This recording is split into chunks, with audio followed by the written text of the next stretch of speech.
I'm several years, a couple of pen names, and over a dozen email management clients into this topic as I record this video. And I'm here to tell you that the organic versus non-organic dichotomy is bull. Hey there, I'm Tammy.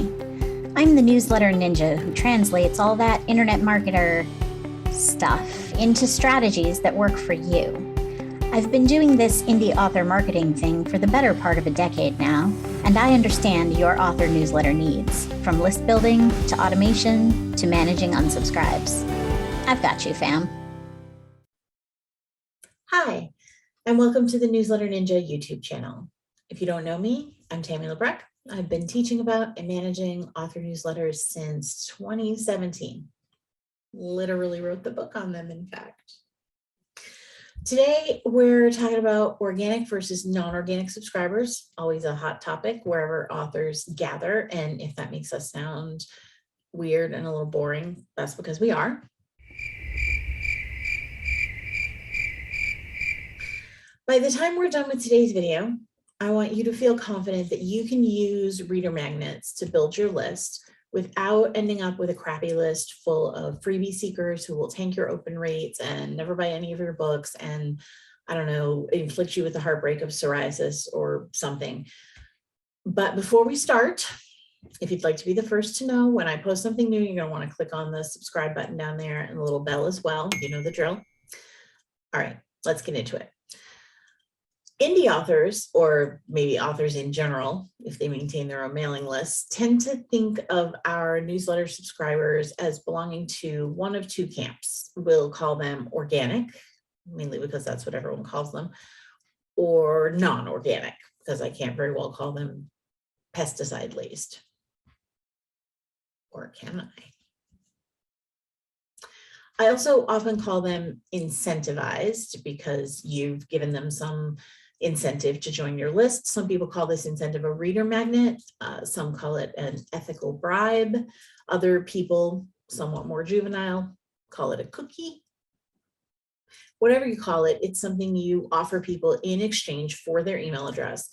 And according to the conventional wisdom, that makes them very, very different from the people who read one of your books, love it, sign up of their own volition without any of this distasteful bribery stuff, right? Well, the thing is, this isn't actually a particularly useful way to categorize subscribers or potential subscribers. For one thing, that division of people who liked your books versus people who had to be bribed is not actually a division at all. There's overlap. Many authors incentivize list signups from the backs of their books with epilogues or prequels or bonus content. I won't go into all the options here because they're myriad and we don't have all day. But if someone joins up from a back of book link to a reader magnet, they obviously read and liked your book, but they're also not an organic subscriber in the usual sense of the word. Oh no, a paradox. I find it much more useful to think in terms of readers who know you and readers who don't. You can see right away, I hope, that this gives you a more reliable way to divide your subscribers. Give me a hell yeah down in the comments if that makes sense, or what the heck, give me a hell no if you think I'm full of it. But if that does make sense, don't fall into this trap. Please don't make the mistake of just transferring your old prejudices to the new categories. Readers who already know you are not automatically good subscribers, and readers who don't aren't automatically the opposite. The fact of the matter is you have no way of knowing until they actually sign up who will be a good subscriber and who will be a bad one. It doesn't line up neatly with organic and non-organic, or reader who knows you versus reader who doesn't. And even assuming that a reader finishes one of your books and signs up with no incentive at all, truest example of an organic subscriber, there's no guarantee that they'll be a good subscriber, with good being defined as they open, click, and engage with your emails.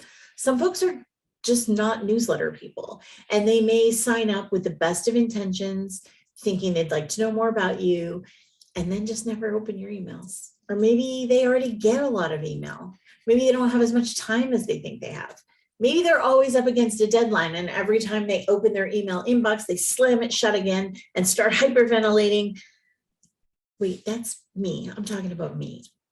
I'm a terrible newsletter subscriber. And those readers you're talking about, when you say non-organic, the ones who have never heard of you and only ended up on the list because they downloaded one of your reader magnets, they may very well go on to be one of your ride or dies at equal or even greater rates than the organic people, once you've bribed them onto your list with an excellent story and then made them run the gauntlet of a good welcome sequence. A good welcome sequence repels people who will be a bad fit and nurtures people who will be a good fit. Describing how to do that is sadly outside the scope of this video, but we will definitely talk about it sometime later this year. Now, I'm several years, a couple of pen names, and over a dozen email management clients into this topic, and I'm here to tell you that the organic versus non-organic dichotomy is bull. I said what I said. If you do a list builder, at the time of this recording, I'm talking about a book funnel bundle or a newsletter swap, but platforms come and go. So feel free to apply this advice to whatever method you're using to get reader magnets into readers' hands in the future.